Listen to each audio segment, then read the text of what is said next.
দর্শক, আমরা এই মুহূর্তে আপনাদের দেখাচ্ছি করটিয়া বাজার থেকে। আমি আছি মা কালী জুয়েলারি ওয়ার্কশপ করটিয়া বাজারে।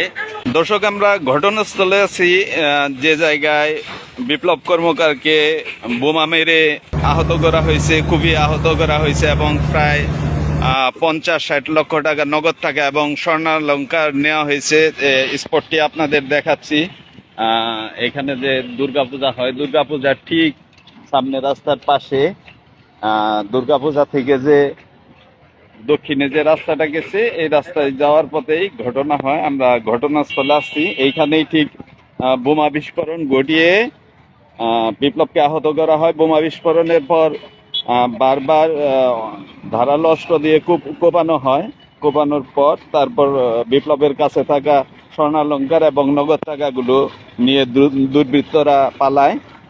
খুব অল্প সময়ের ভিতরে তারা ঘটনাটি সংগঠিত করে। আমার দেওয়ারের দুইটা ছোট ছোট ছেলে দুটাতে মানুষ করার লাগবো, কিছুই নাই গা। এমন কইরা করতে পারলো, এমন কইরা। এটা কি মানে কারা ঘটাইছে এই কাণ্ড? আমি কিছু জানি না, আমি কিচ্ছু জানি না।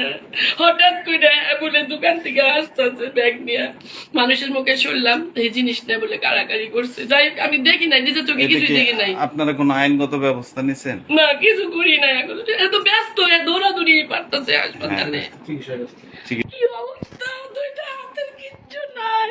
জিনিস নিয়ে আসে, প্রতিদিনই তো আসে।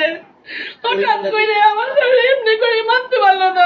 আমি বিচার চাই, আইনের হাত চাই, আমার জিনিস ফেরত চাই। কষ্ট করে কামাই করছে, চলে রক্ত জল করে জিনিস করছে। আমরা কথা বলছি ভিকটিমের ছোট ভাইয়ের সাথে, রঞ্জিত দার সাথে। রঞ্জিত দা, একটু কি হয়েছে একটু সংক্ষেপে একটু বলেন তো, আপনি কি জানেন? যেটুক শোনা কথা, একটু প্রতিদিন এইভাবে আসে, রাত্রি 9টার দিকে আসছে, দোকান থেকে আসে। ওইভাবে যে রাস্তায় 3 জন একসাথে রাস্তায় এটা করছে। তো শুনলাম যে সাদা প্রাইভেট কার ছিল, সাথে আগে পিছিয়ে কিছু লোক ছিল। 3 দিনের কথা শুনলাম। এইভাবে পরে একটা বোম প্রিন্ট করছে, কালো তোমার তিনটা থেকে 4টা বোম প্রিন্ট করছে। করে পাশাপাশি করে হাতে টাকা শুনে ছিল, ব্যাগটা করে সব নিয়ে চলে গেছে। আপনি কি এইটুকুই জানতে পারছেন? হ্যাঁ, এইটুকু জানতে পারছি। তারপরে এলো চাপাতি, চায়না চাপাতি দিয়ে খুব আছে দেখলাম, চিনাই দেখলাম। হাতে 3টা দিছে, কোমরে টিপ দিছে 2টা। বর্তমানে ওনার অবস্থা কেমন?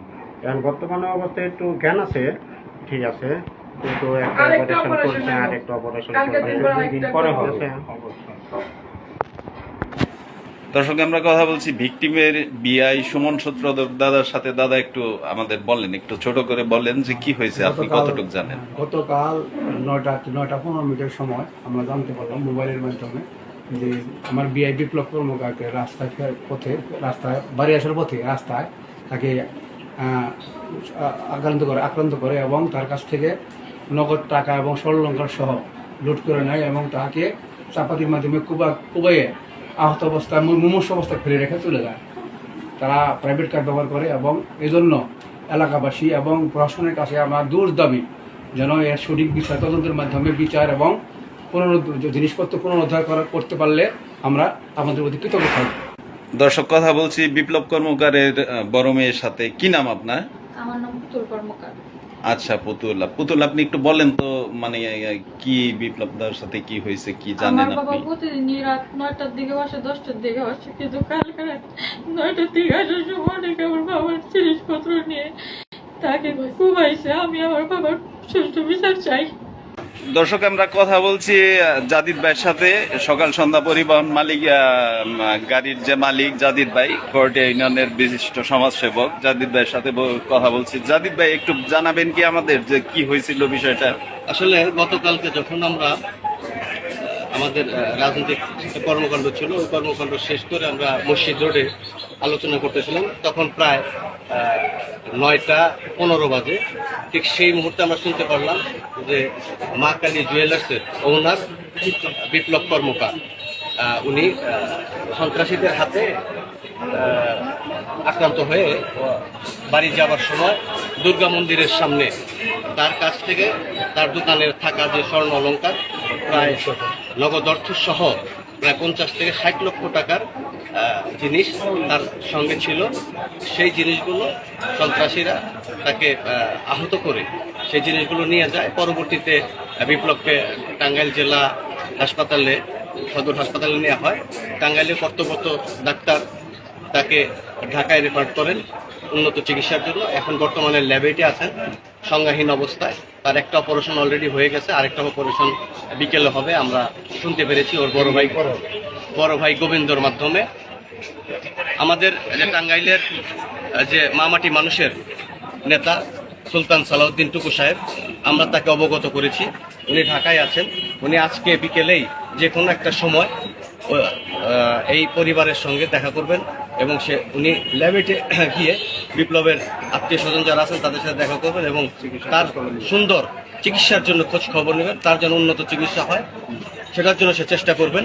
এবং আমরা যারা করটিয়াবাসী আছি, আমরা চাই না এমন কোনো ঘটনা করটিয়াতে হোক। আর যাদের মাধ্যমে এই ঘটনাগুলো ঘটছে, সুন্দর পুলিশের সুষ্ঠু তদন্তের মাধ্যমে যেন কোনো নিরীহ লোক এর মধ্যে যেন না জড়িয়ে পড়েন, সেটা প্রশাসনের কাছে আমি উদার্ত আহ্বান জানাবো এবং এর সঠিক এবং সুন্দর তদন্ত করে এর দৃষ্টান্তমূলক শাস্তি আমি দাবি করছি। আসলে কালকে আমরা 9টার দিকে অবগত হই যে কোটা বাজারে বিশিষ্ট স্বর্ণ ব্যবসায়ী বিপ্লব কর্মকারের উপর সন্ত্রাসী অতর্কিতভাবে হামলা করেছে এবং তার সাথে থাকা বেশ কিছু অলঙ্কার এবং নগদ অর্থ সহ প্রায় 60 লক্ষ টাকার মতো দুষ্কৃতকারীরা তাকে অতর্কিতভাবে হামলা করে এবং ককটেল বিস্ফোরণ ঘটিয়ে ভয়ভীতি সৃষ্টি করে তার কাছ থেকে ছিনিয়ে নেয়। এই এলাকাবাসীর পক্ষ থেকে অত্যন্ত নিন্দা এবং এই বিষয়টাকে দ্রুত আইনের আওতায় এনে যারা এই ঘটনার সাথে জড়িত তাদেরকে খুঁজে বের করে তাদেরকে বিচারের আওতায় আনার জন্য এলাকাবাসীর পক্ষ থেকে আমরা জোর দাবি জানাচ্ছি।